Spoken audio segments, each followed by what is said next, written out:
Welcome to MPC. Today's video will show you how to install one of our plug-and-play remote start kits into a 2008 to 2010 Chrysler 300 or 300C.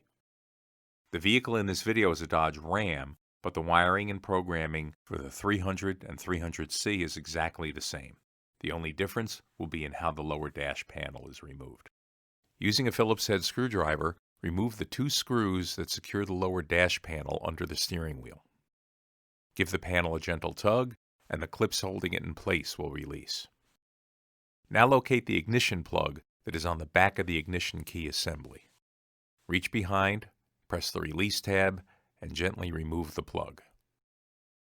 Plug the female connector from the T-harness assembly into the ignition plug that you just removed, and then plug the male connector from the T-harness assembly back into the ignition switch. Now we're ready to program the remote starter. While holding down the program button, insert the 4-pin black connector. The LEDs will start to cycle. Let go of the program button when only the blue LED is lit. If your timing was off and a different LED is lit when you release the button, simply unplug the black 4-pin connector and start over. With the blue LED illuminated and the program button released, insert the remaining plugs into the module: the 20-pin white plug, the 5-pin white plug, and the 6-pin red plug. Put the key in the ignition and turn it to the on position, but do not start the vehicle. The blue light will turn off, and then in a couple of seconds it'll start to flash rapidly.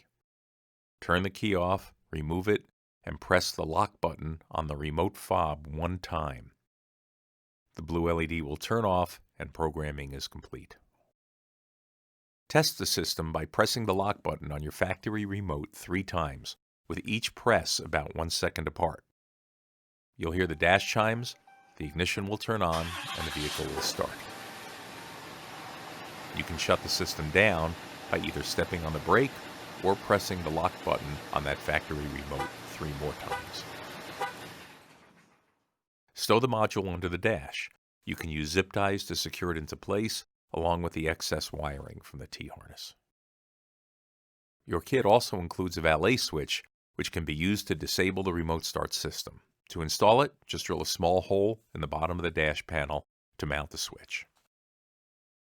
If you don't care to use that feature, you can either tuck the switch up under the dash or simply cut it off and tape the ends of the 2 wires off separately.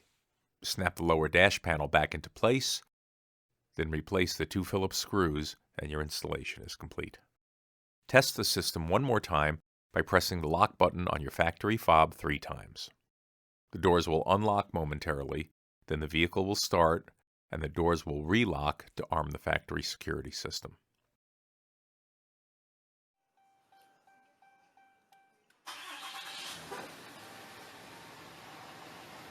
Press the lock button 3 more times to shut the system down, or, if you now want to drive the vehicle, unlock the doors with your remote, and without stepping on the brake, just put the key in the ignition and turn it to the run position. At this point, everything will work normally. Thank you for choosing MPC, the industry leader in DIY installations since 2007.